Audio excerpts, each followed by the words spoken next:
what they're watching it on. If they can't hear me say this, I'm assuming they're not going to hear what I just said. So. You know sign language, Paul? Right. Yeah.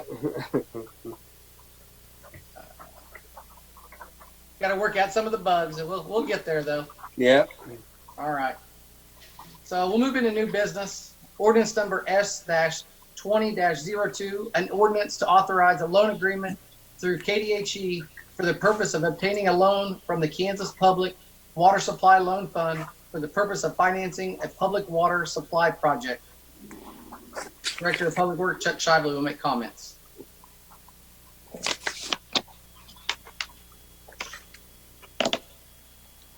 You're muted, Chuck. We'll get this figured out. Okay, better? Yes, sir. Okay. As we've discussed previously, the electric and water utilities have been working on a project for installation of advanced metering infrastructure, or AMI system, for those utilities. Also, the water and wastewater utilities have been working on a project for installation of a supervisory control and data acquisition system, or SCADA, for the water and wastewater plants. We propose funding the water portion of the two projects with a loan from the Kansas Public Water Supply Loan Fund, which is administered by the Kansas Department of Health and Environment. Last December, the City Commission authorized us to submit an application for that loan. Last week, we received the proposed loan agreement from KDHE. The loan is for an amount not to exceed $2,700,000. The proposed loan interest rate is 1.5% per year. The term of the proposed loan is 20 years. The ordinance requires approval on 2 readings, then publication in the newspaper. So I recommend that the City Commission approve the first reading of the ordinance authorizing execution of the loan agreement. I'd be happy to answer any questions you might have. I know this is something that we have worked on for a long time, so Yeah. we're probably going on, what, 4 years on this project? At least close to 3 anyway. Back and forth between Johnson Control now onto doing it ourselves, and so. Chuck, what is the funding source for this? Well, this will be from the Kansas Public Water Supply Loan Fund for the water portion of both projects. Great. And that money, I mean, it'll run, I guess Stephanie may have to help me with this, but I think it runs through our Fund 900, which is our water and wastewater capital improvement fund. Okay.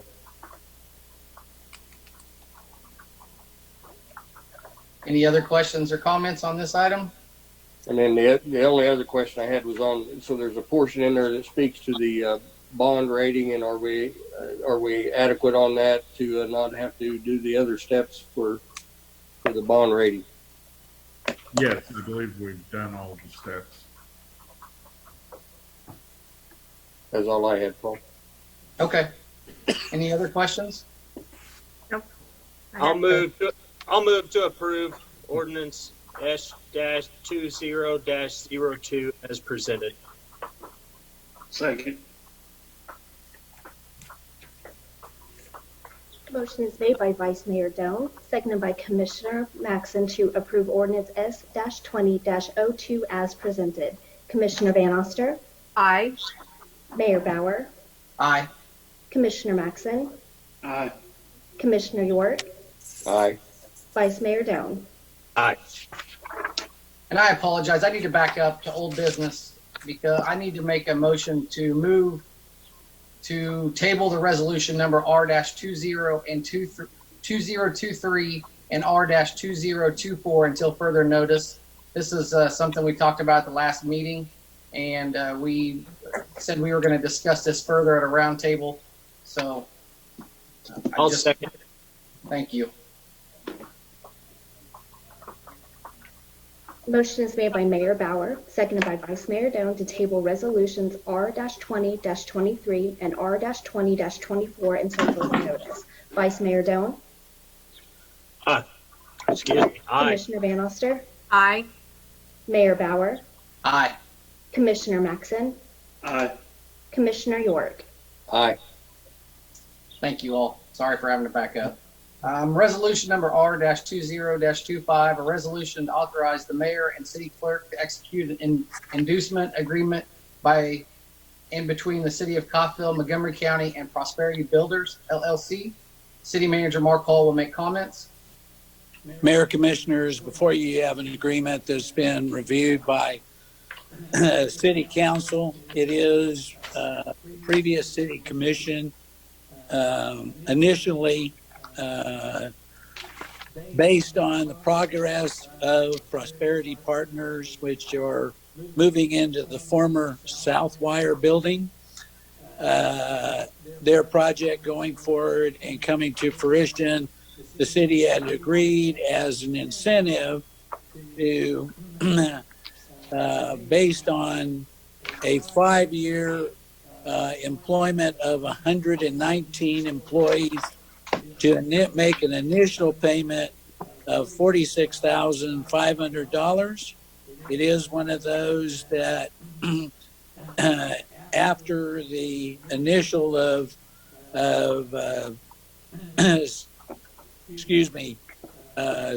62 employees, it is one of those that those employees on 66 and that will receive an additional benefit of $750 per employee hired. There is an additional incentive of $500 per employee if they live in Coffeyville. This is, in terms of over a 5-year span, the agreement. It does an outline in your agenda. The initial payment would be $46,500, and then it would be a confirmation of each employee hired after 62. So it's with a total maximum payout over a 5-year period, if not completed earlier, would be $148,750. And to let the commission know, Montgomery County is matching this incentive to bring Prosperity Builders to Coffeyville in the existing Southwire building, which they will now own. So I'll be glad to answer any questions the commission might have. This come from the Economic Development Funds. Yes, sir, it does.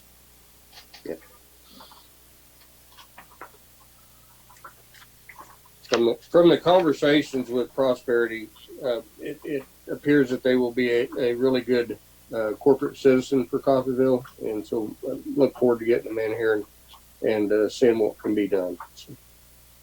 I agree with you. Yes, They, I do too. so far, I've been very pleased with the communication that they've given to us and their approach to this whole project. So it's been good. Any other questions or comments? If there are no other questions, I'll move to approve resolution R-20-25 as presented. I'll second. Motion is made by Commissioner York, seconded by Commissioner Van Oster to approve Resolution R-20-25 as presented. Mayor Bauer? Aye. Commissioner Maxon? Aye. Commissioner York? Aye. Vice Mayor Doan? Aye. Commissioner Van Oster? Aye. Resolution number R-20-26, a resolution to approve adjustments to the unit price paid to Republic Services of Cherryville for residential and city-related services. City Attorney Paul Kreitz will make comments. Thank you, Mayor. These next two agenda items are kind of tied together. The city has 2 3-year contracts with Republic Services out of Cherryville for one for residential trash pickup services and one for trash services for city facilities. Both of those contracts allow Republic to request a price increase of up to 3% per contract year, and we're in the second year of the contract now. The increase has to be tied to the consumer price index for water, sewer, and trash for urban consumers, which is 3.2%, as it turns out. They're asking for an increase of the maximum amount of 3%. They are required to justify any price increases to city administration, and in this case, their request is based on maintenance increase of 5%, wages and insurance increases of combined 10%, disposal increases of 3%, equipment increases of 4%, and general increases in overhead. In dialogue with Republic, they also mentioned that their volume has increased by approximately 30% since the COVID-19 pandemic. People generating more trash at home, apparently. So staff believes that the adjustments are reasonable. They're fairly modest. As you monetize them, their increases will increase each residential unit from $9.25 to $9.53.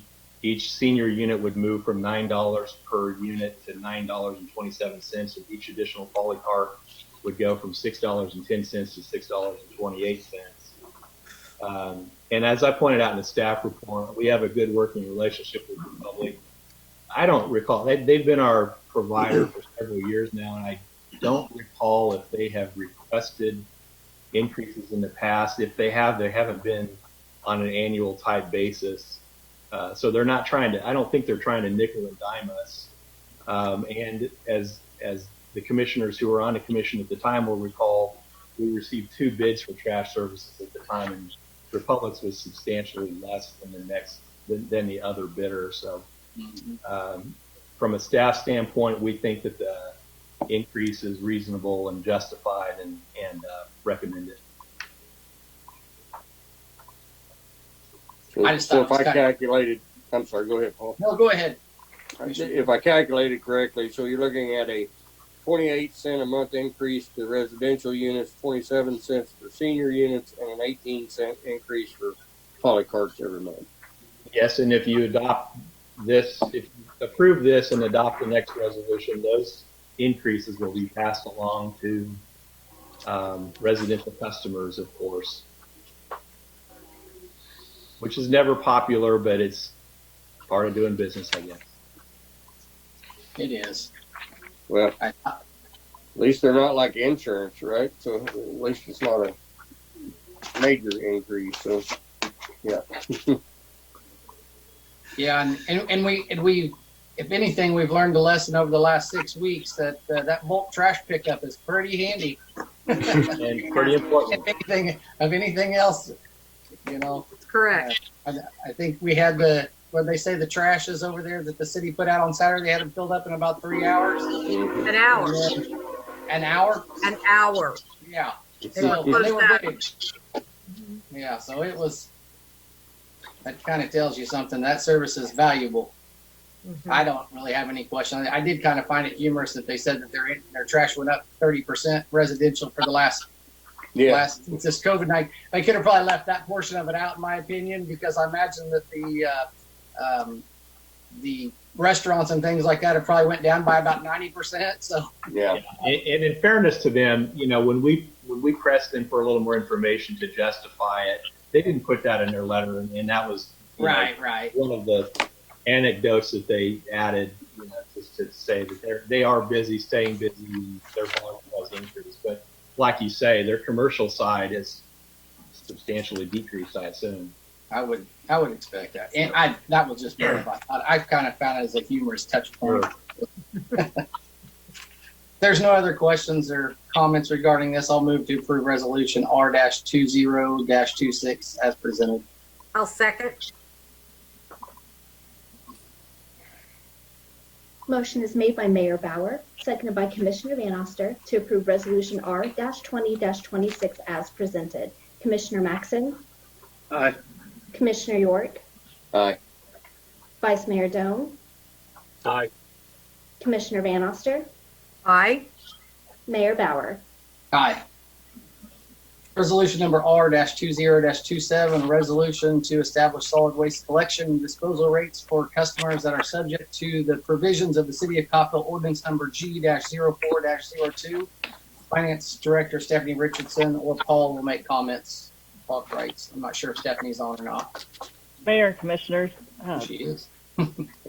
as Paul stated, this will directly pass that increase along to the citizens of Coffeyville that are using our Coffeyville trash service.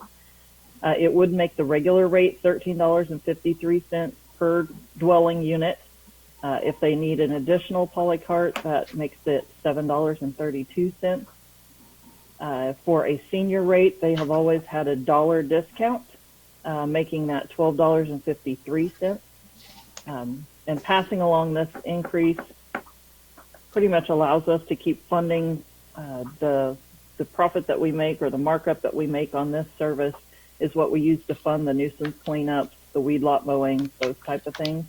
So passing this along will allow us to continue funding that at the level that we currently are. If you have any questions, I'd be glad to answer those.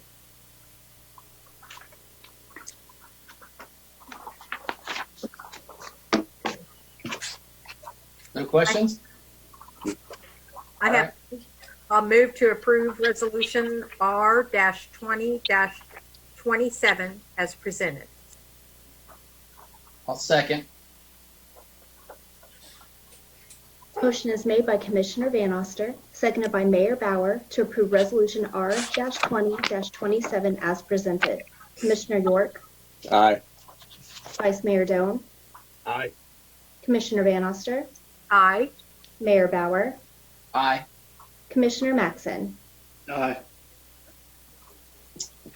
Resolution number R-20-28, a resolution to authorize the issuance of a purchase order to Arthur J. Gallagher for various types of insurance coverage for the City of Coppell to be effective May 1st, 2020 through May 1st, 2021.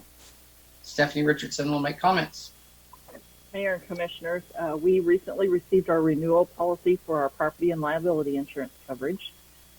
This has in the past gone out for bid every 3 years. This is the second year of that 3-year term. So we did receive our renewal from Arthur J. Gallagher. This policy does not cover the electric department facilities, our airport liability policies, our workers' compensation, the flood zone A coverage, or cyber liability coverage.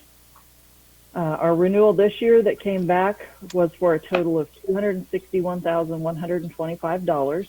It is an 8.4% increase over last year. For those of you that were on the commission, you may remember last year we, with putting it out for bid, we had received a little over 2% discount. So we're kind of working our way back up there. Yeah.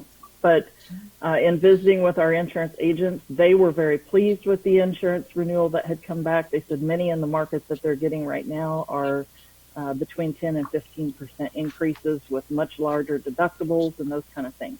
The insurance policy, they held our deductibles where they currently are, and again, is showing the 8.4% increase. So they were pleased with what they had gotten back from One Beacon. We do budget a 10% increase in the insurance costs every year, so this does fall within and create a little bit of savings in our budget based on the quote that we received. So if you approve this resolution, this would continue our coverage with Arthur J. Gallagher and One Beacon for our 2020-2021 policy year. If you have any questions, I'd be glad to answer those. Did they give any reason why across the board they went up 10 to 15%? I mean, was there anything that triggered that? I mean, for across the board, it seems a little strange when we went minus 2% last year and then this year 8% up or 8.5%. Right. And that doesn't, I mean, that's just for us. And like you said, 10 to 15 was the normal. Right.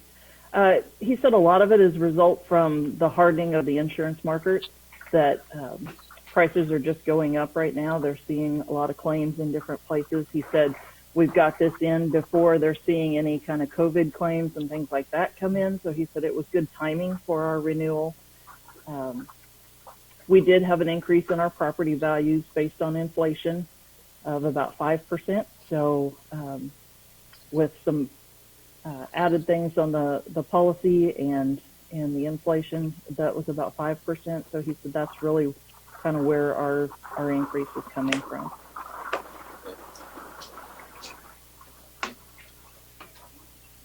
That was my only question. I have none. Any other questions? No. I'll move to approve Resolution R-20-28 as presented. I'll second. Motion is made by Vice Mayor Doan, seconded by Commissioner Van Oster to approve Resolution R-20-28 as presented. Vice Mayor Doan. Aye. Commissioner Van Oster. Aye. Mayor Bauer. Aye. Commissioner Maxon. Aye. Commissioner York. Aye. Thank you. Thank you, Stephanie. Thank you, Stephanie. Resolution number R-20-29, a resolution to authorize the execution of fiber optic internet to Cedarbrook and Northbrook neighborhoods. IT Director Chris Felix will make comments. Mayor and Commissioners, good evening. Before you is a proposal, or a couple of proposals, to extend our fiber optic network out to the new housing development west of town. It's about 11,000 feet of fiber, give or take, running from one of our substations just behind the hospital, and then down Northfield up past Overlook and then over west. Had a good conversation with the developer and everything, and they were real excited about moving forward with that. In addition to running that, if you approve that, also talked to several homeowners in Northbrook about extending fiber optic services to our tower that we have for that neighborhood. It's a little under 4,000 feet to get there from basically Overlook and Woodland. We put a splice point there. But those two proposals, the first one, we gave the developer an estimate of roughly $6,400, and then to get to Northbrook for that short distance, it was just under $2,000. We got some solid quotes back, and it's actually come in less than that. So both developments will save money. So the purchase of this fiber will be reimbursed by the developments. So it's at no cost to the utility other than the pass-through. So I'd be happy to try and answer any questions you have. Chris, how many customers do we currently have in the Northbrook area that subscribe to the city's internet service? I believe there's 16 out there. Okay. And so this fiber run, is this just to like a demarc location, so they would actually have to extend it from there to their residence? We are not, at this time, we are not planning to do any fiber to the home. We had planned on upgrading the tower with some new equipment that will give them not gigabit speeds like fiber is, but definitely much higher than what they're getting. So is it still going to be reliant upon line of sight for the signal? Okay. Yes, and every home there has line of sight except for the one that's the southeast corner, and we're working on a solution for that one. Okay. Okay, so I have a few questions. I think I've already talked to some of them about them with you, Chris. I'm fine with Cedarbrook. I have no problem with that. It's a new development. The issue that I'm hung up on is Northbrook. My opinion is they should not have to pay this $2,000. And my reason behind that is when we decide we're going to extend fiber through the city of Coffeyville, are we going to make every street in this city pay this $2,000 to extend it to their area? No. Because they're in the city limits. Mm-hmm. And if we're not going to, So what makes them different than if we decide we want to run it down First Street, or we want to run it down Second Street? We're not going to extend that price to them. They're not going to have to pay that, correct? I mean, the people on First Street would not have to pay that $2,000 or whatever that costs. And yeah, the costs are going to be different based on what we run and everything, but there will be an install fee. Our standard install fee of $125.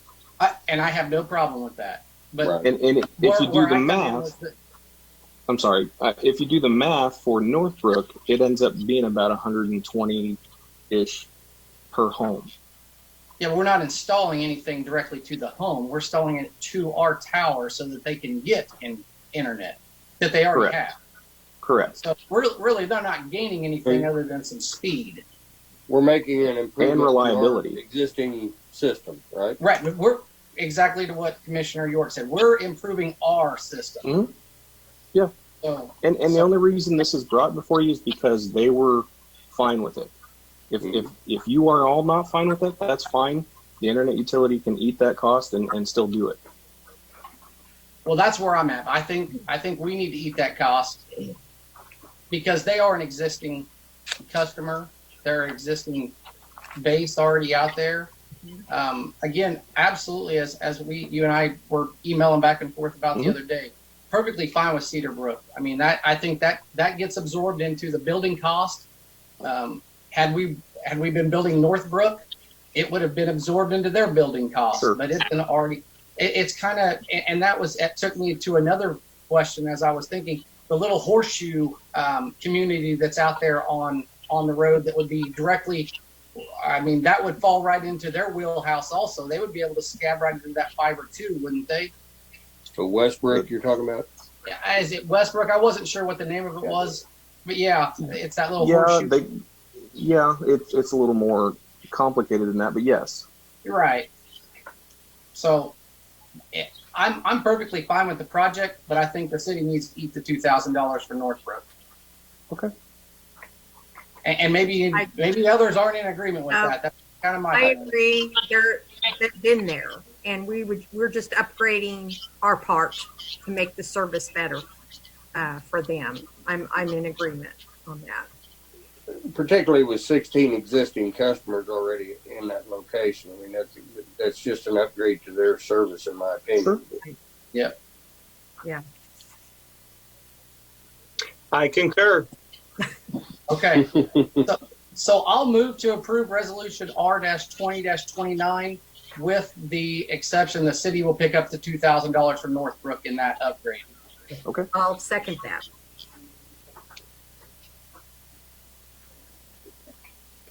Motion is made by Mayor Bauer, seconded by Commissioner Van Oster to approve resolution R-20-29 with the changes of the $2,000 to be accrued by the city. Commissioner Van Oster. Aye.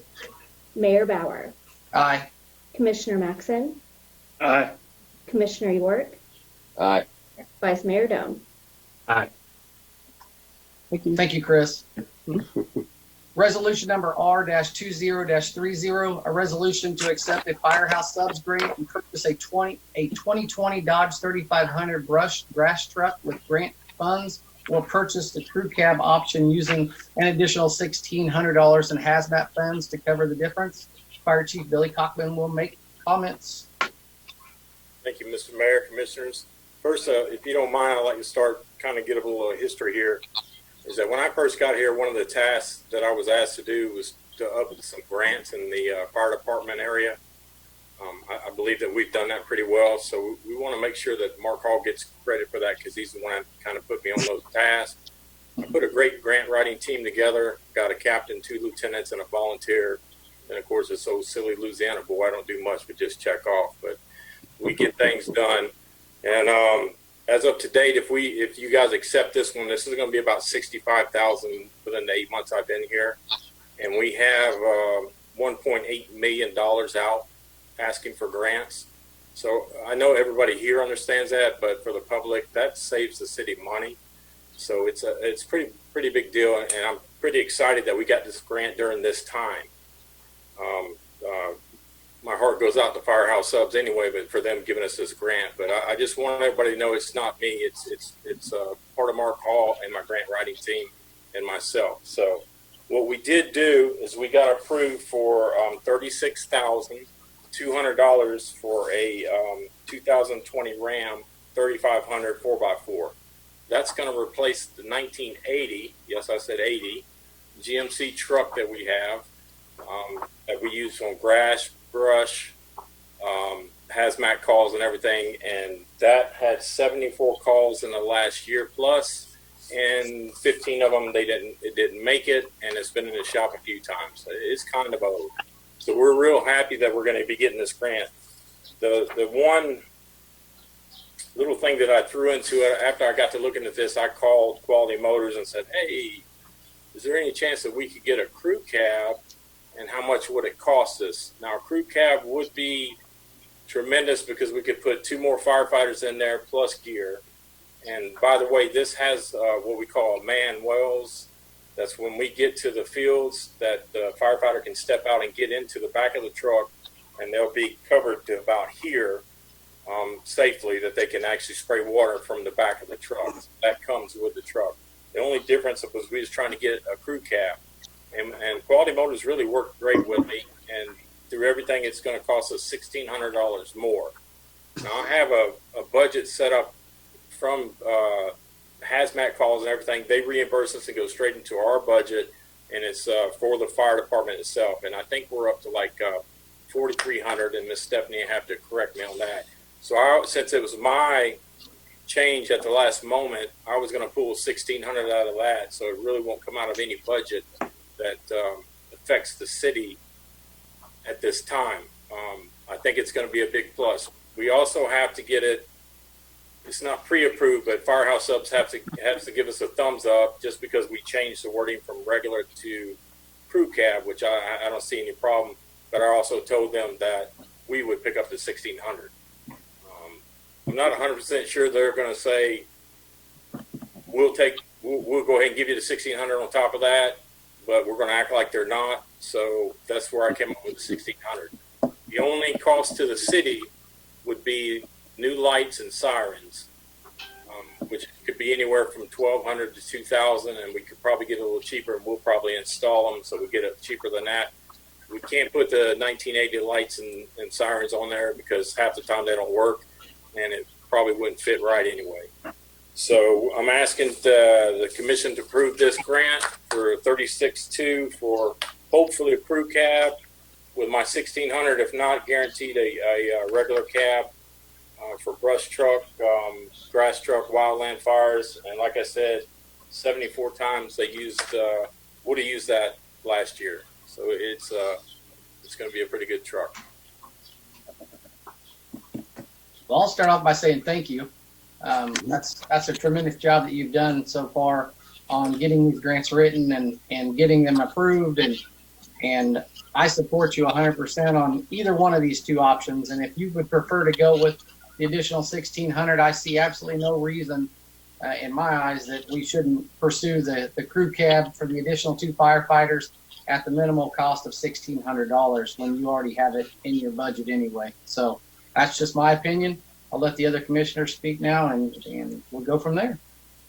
I agree with Mayor Bauer, and Chief, you've done a great job getting those grants. I think this is your second big one that Yes, you ma'am. got, right? That's what I thought. And that really helps us out a lot.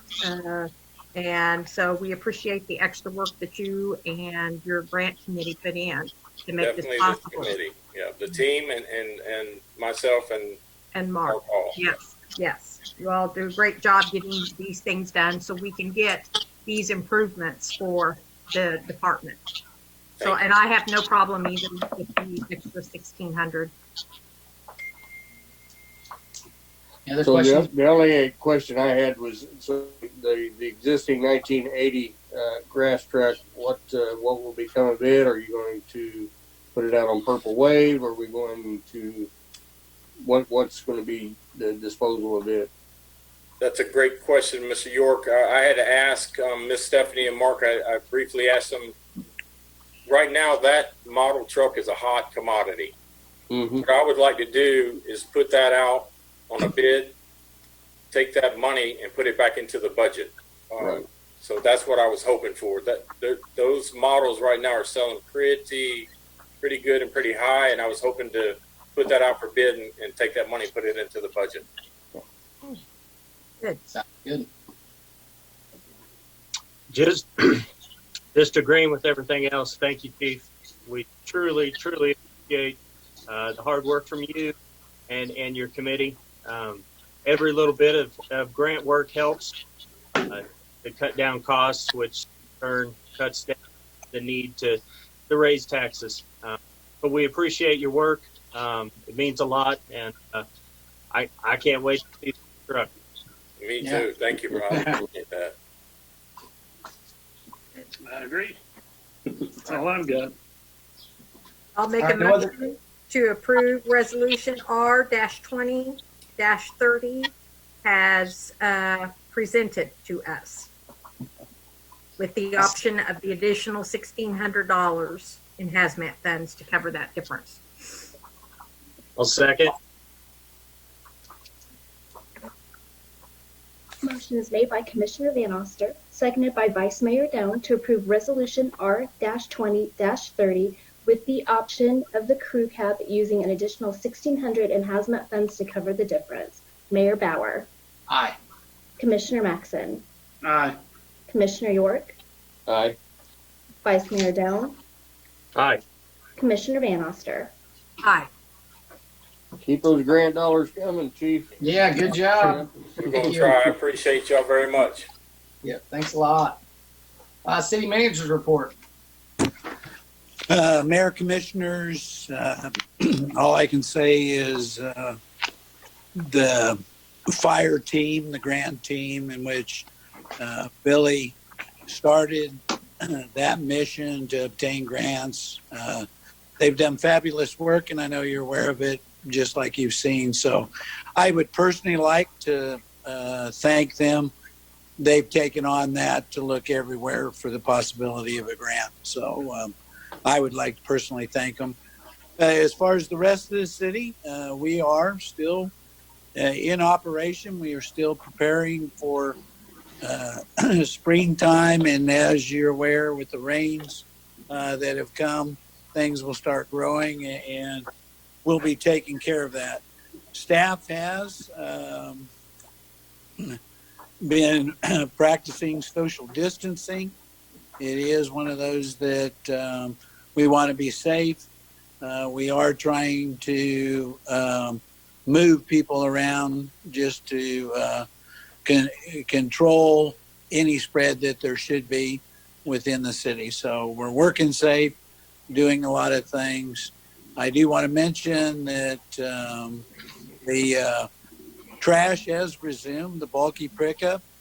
It resumed yesterday. It is one of those that'll be back on track, that we're told, unless something drastic should change. So we did the one on our own. Now it's back to the trash service to take that on again. So I'm excited about that. The other is we'd like to thank staff for all their hard work. They are truly doing great things, and we're still going forward and maintaining and watching our budget. So if there's any questions, I would like to answer those now. So Mark, looking at there's the city 1 cent sales tax revenue report is included in the packet. And so it looks like we are trending a little less this year than prior year. Do we know yet, or do we have any indication from the state yet as far as what the April numbers are going to look like with all the COVID-19 issues? They were looking at the percentage of total revenue sales tax collection being an estimated down 25%. It is one of those that we started off the first quarter. We were actually on pace, just a little bit better than previous year in 19. The thing that they do see is we should start, because the sales tax collection is behind. It's also, some pay quarterly, monthly. It is one of those that we should, I want to say, start seeing something probably around the effects will probably be around in June, starting in June. So the end of June, we should start seeing what this has caused. Of course, it'll be a ripple effect. If the state opens, which there is talk that they will, if that opens, what is this last 60 days done? So we'll watch that.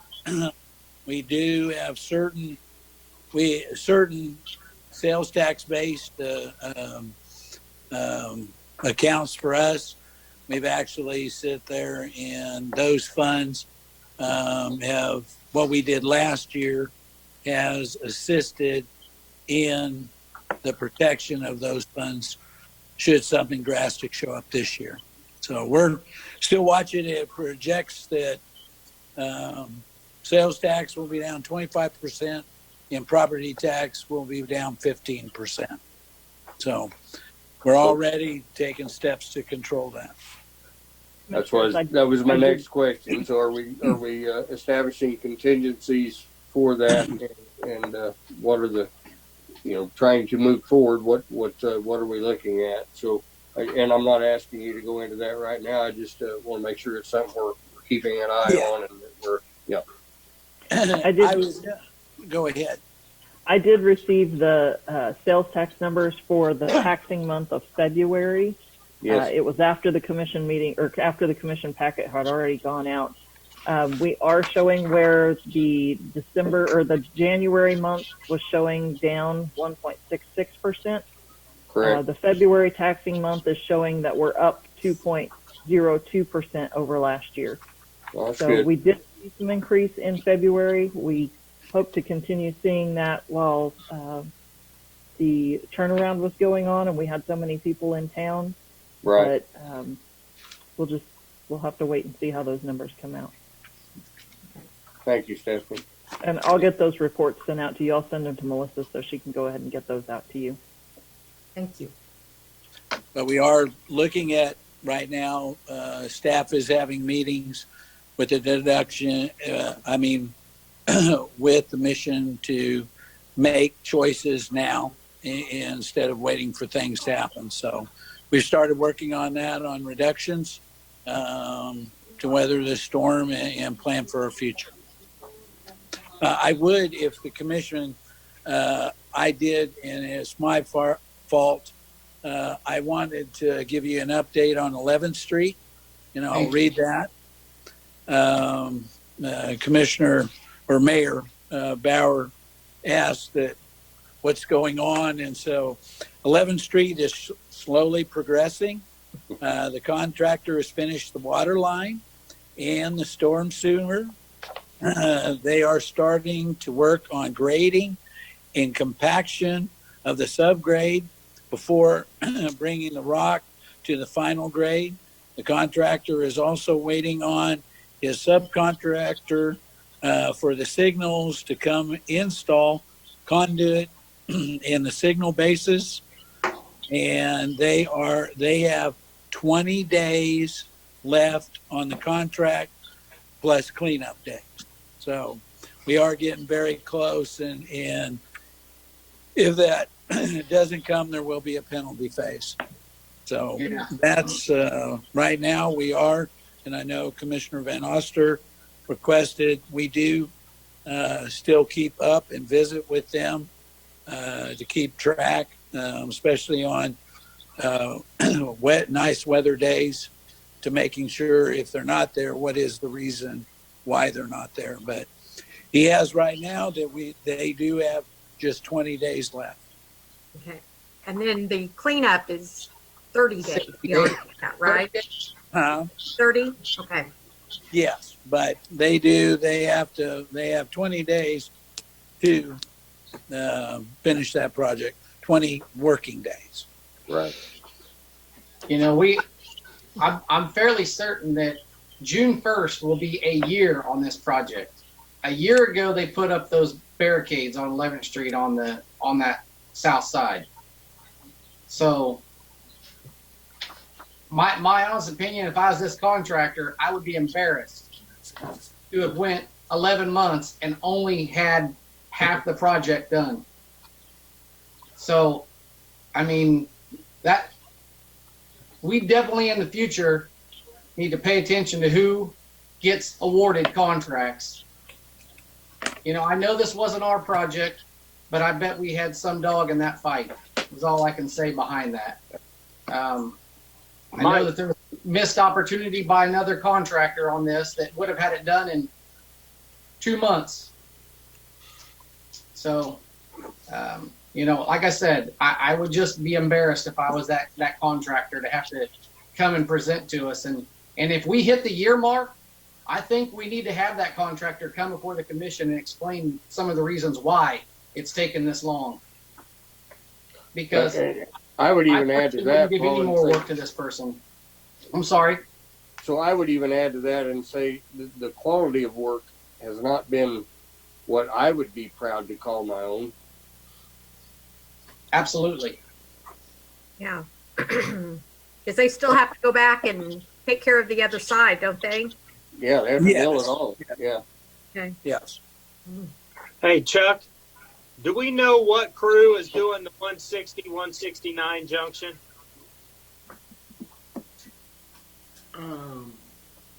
That's the crew we want. Yeah.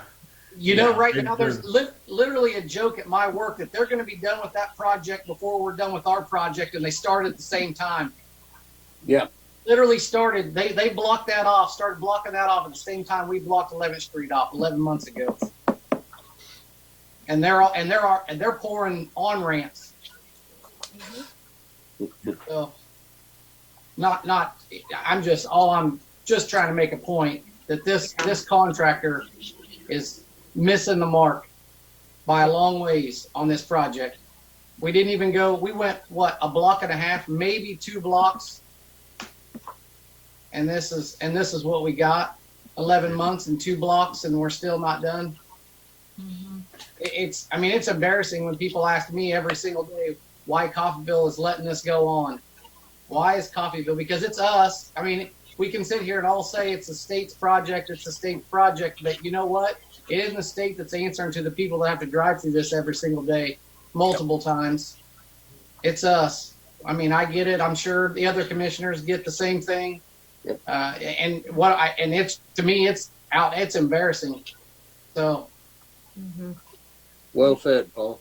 Yeah. Need to get it wrapped up and done. And, you know, they even wanted to lay off of it during the winter, and yeah. It would be even longer. And, well, yeah. And so it needs to get finished. Yeah. There is definitely a level of frustration amongst the citizens about that project, and rightfully so. Yes. Absolutely. Yeah. I would 100% agree with you. There's definitely a level of frustration from my seat in the park. Yes. Mm-hmm. I won't beat a dead horse, but that's just kind of. Thanks for bringing that up, Mark, and giving us the. Yes. Yeah. Status. It was nice to hear everybody vent. Yes. Thanks, Mark. Okay, we'll take comments from the commissioners and staff. How about that? All right, so while we're on the street subject, during this COVID, my family and I have been walking over around our neighborhood, and the northern part of Highland Street, where it ties into First Street, we've got some cones up there. I know trash trucks, where the low water and where it floods, but what's our plan for that? I mean, somebody could. You're cutting out a little bit there, Justin. Yeah. Okay. Did you give what I said? I didn't hear the last part of it. I just said a lot of those holes on the edges of the road are big enough to damage vehicles. So we've got cones around them, but what's our plan there? You were cutting out. I didn't hear what street you said. Highland Street, the northern the northern part of Highland, where it ties First Street. I don't know if the worst part of it goes too, but. And I believe that is part of we're going to be doing the south of First Street on down. Mm-hmm. And that's in design now. And I believe we're also looking at that area across on the north side of First as part of that project. Okay. With the people in the north. Okay. So yeah, I know. Until we get that bid, we're probably just going to have to keep it patched. Yeah. And we all know that it's beyond any point of patching. I mean, those holes 18 inches deep. But the public doesn't understand that you can't just you know. So go ahead. Go ahead, Chuck. I'm sorry. Go ahead.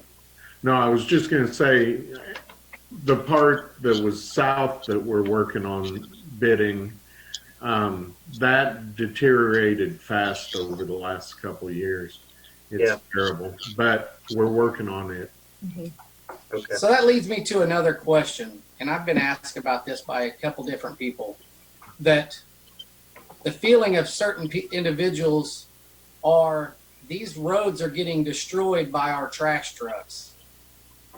And that a few years ago, we increased the capacity of these trucks to haul more weight in them. And this stopping and going on these streets that are not, well, they're starting to get some age, is really increasing that deterioration of these streets. And, as you drive around, I can't really argue the point because it's really on the side of the roads where these trash trucks would stop. And you can really see where people put their dumpsters out. You can drive around and it's not hard to figure it out if you drive by 30 or 40 of these and you see the exact same road deteriorating in these spots, and it's right where those trash trucks slam on their brakes. And I don't know if you've ever followed one of these guys, but man, they drive as fast as they can up to the next stop, and they slam on the brakes. And that whole truck lurches forward, picks and up if you watch, if you watch as they use that mechanical arm, I mean, it's just the trucks rocking and pounding the street. Right. Yes. Well, I know that they went up to a higher capacity truck so they didn't have to make as many loads to Cherryville. Is that something we need to maybe address with them and say, hey, you're going to have to go back to a smaller size truck because it's just tearing our roads up? I mean, I don't know if that's an option. You'll pay for it in rates if you do that. I mean, so by them going to a larger truck, they can maintain their cheaper rates because they don't have to make as many trips, right? But and that's the trade-off for that. So I agree. I don't disagree, and it comes down to really the point of, all right, you're going to pay 20 cents more a month on your trash, or you're going to spend X amount of money replacing every street in the city of Coffeyville, because eventually these side streets are not equipped to handle that big of a truck on a weekly or in that kind of capacity is, I guess, what I'm trying to say. Right. Maybe I'm wrong, but I don't know what our streets are rated for, but I have to believe that those trucks probably exceed that capacity. The residential streets were never designed and built for that type of use. And that's the only thing I'm getting at is these streets are going to continue to get worse and worse and worse as these trucks continue to drive over them. And I'm not faulting the trash company. I mean, that's how they do business. I mean, that's how they make money. I get it. But at a certain point in time, we've got to take our best interest into this piece also. And, one of the biggest things I've heard since I've been on the commission is we need to fix our streets. And I think we do a pretty good job overall. We've done a lot of good job on putting that overlaying on over the last 4 or 5 years. But well, I'll tell you what, where these trucks run over that water starts getting in there in those ruts, and it's just tearing it out. It's like we never fixed it one time, and they just continue to deteriorate. Chuck, if I remember correctly, back in like '06, might have been '05, we had Algier Martin do a study on every street in Coffeyville, and they basically graded them for what condition they were in, and kind of gave us a priority list of where our attack plan should be first. Do you remember that study? I do remember that study, and in the beginning, we kind of used it as a guide in the beginning, but within a few years, the condition of streets had changed so much, it really wasn't that much help after a few years. So I was just curious as to whether that data was proving out that the streets they were calling out are deteriorating at a faster rate than what other streets are based on the traffic and all that. So, yeah, I really can't answer that without looking back at it. Right. Well, it's outdated data at this point, Right. but yeah. Well, It'd be interesting to see what effect that had, based on what their study showed, and if that came to fruition or not. So.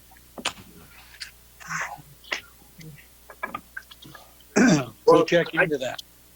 In my opinion, we've got to start thinking outside the box a little bit because, like Mayor Bauer said, this is the situation that really doesn't have a good outcome the way it is now. Nope.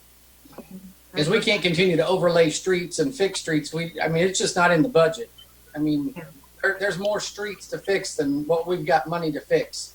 So, Right. Been that way for several years. Yeah. And I agree. And Yeah. I know it's an uphill battle to fight. It really is. I get that. This is the discussion in almost every city, I know it. and the trash trucks play a part in it. Yeah, they do.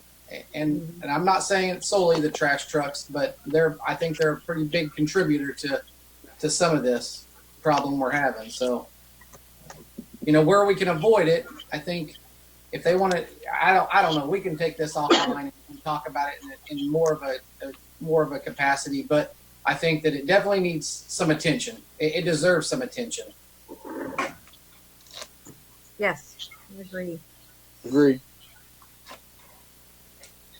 So, Mark, the only thing I sent you a picture. It was on the 17th about a house over at 2nd and I think Central that was involved in a fire. Do you know if anything's happened with that one as far as getting that cleaned up, any at all? They have, there is still a property owner. It is the property owner's responsibility. What we can do, which we're waiting and making it fair, is for safety, we can come in and remove it and just bill the property owner. Correct. We know that is, we put, I have not been there, but it was to put caution tape so there wouldn't be someone going into the property. We have sent out a notification, and if I believe the owners are deceased, the principal owners, and the daughter has the property, control of the property. It is one of those that we are going to have to, it looks like, is go in and remove that and then bill the property owner, which if that's not paid, that will come out of our demolition fund. Yes. So it is, notices have been sent. I don't have the exact name, but it is to, they started after you sent that. I believe it was on the weekend or that, and Monday went and put the caution tape and started notification. Very good. It was just a little concerning because of all You the bet. rubble there. It's a bit of a safety concern.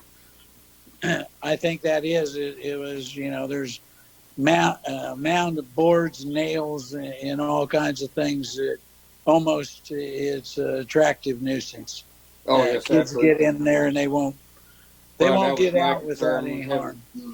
My concern was having kids get into that playing around and somebody get hurt. So, yes. You bet. Yep. Anything I did else? have one. Oh, Yeah, go I did ahead. have one little thing. Leclerc Park, the lake there.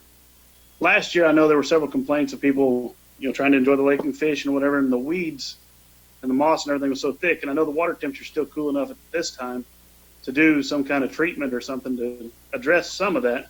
Being a 7-acre lake, it really shouldn't take that much chemical. A couple $100 could treat it, but would somebody be interested in looking into that? I'll contact Jim and we'll find out exactly that and get back with you, Commissioner. Sounds great. Thank you. That little lake's a wonderful asset for our community. It is. Great to see people use it. Yeah. I just want to bring up something that our Coffeyville Area Community Foundation has done for our small businesses. They launched a program this week called Coffeyville Together. As of today, there are 28 businesses on there that have signed up. And what this allows the community to do is to go to that website and shop local. What they do is you can purchase online a gift card from a place or places of your choice. I think they start at $10 and they go up to $100. And the foundation matches those funds with support to our charitable organizations like maybe Genesis, Salvation Army, and so forth at this time. And weekly, what the Coffeyville Area Community Foundation is going to do is they will submit checks to those 28 businesses for what was purchased online. And then they will also keep tabs and they give to those charitable organizations. And it's like you buy one, we give one incentive is what it is. But it's very good, and they have had a lot of success with it this first week. I'm not for sure the total dollars yet, and I don't really want to say until I know for sure. But it's just a great way that right now we can support people during our this COVID-19, what's going on, and it shows them, gives them that support. So I just wanted to mention that. And so if you will go to coffeyvilletogether.org, that is the website, and press the shop local button, and it brings all of those businesses that are participating right now. It's a very good program.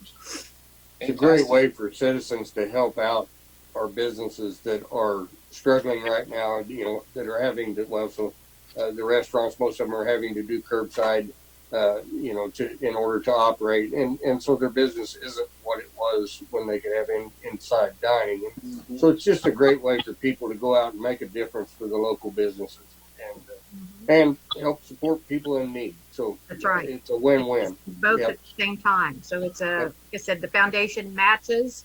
If a gift certificate is purchased for $100 from one of those businesses, that business receives the $100, of course, but then a charity will receive $100 in funding to help with supplies that they're needing right now. So I just wanted to bring that out there. Fantastic. Anything else? All right. I will make a motion to adjourn. A second. Motion was made by Mayor Bauer, seconded by Commissioner Maxon to adjourn. Can I see a show of hands? Got them all. Got them all. All right. Everyone have a good evening, and thank you for everyone who joined. Thanks a lot. Thank you. Thank you.